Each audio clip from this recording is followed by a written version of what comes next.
Sawubona, kunjani? As laymen, we get confused between a parasite, a virus, bacteria, etc., etc. Can you give us a bit of a simple breakdown? What's the difference between a virus, a bacteria, and a little bit of how do we kill it or how do we look at it? All right, now first of all, we're getting yeasts, and some of the yeasts can be pathogenic. That means they can cause a disease. If I can mention one for you, the one that we see a lot under HIV patients is Cryptococcus meningitis. That's a yeast.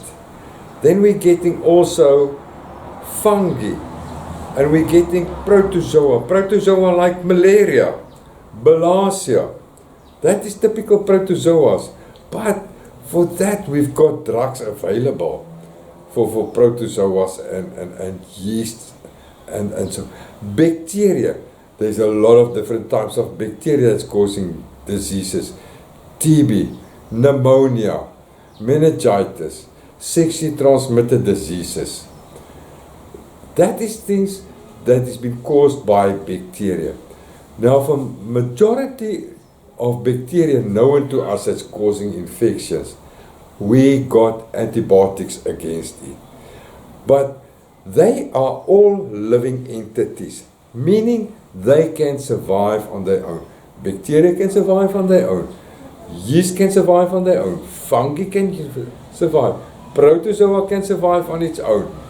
But viruses is so small. We measure them in nanometers. Now, if I can say to you, nanometers means 10 to the power minus 9 meter. That is so small. That's so small that you can only see it under an electron microscope. Bacteria is what we measure in micrometers. Now, micrometers, I can see that under a normal microscope with 1,000 times magnification. So for that reason, viruses are much, much smaller than bacteria, but from bacteria onwards, they are living entities, while your viruses need a host to survive. Siyabonga, salagaasli.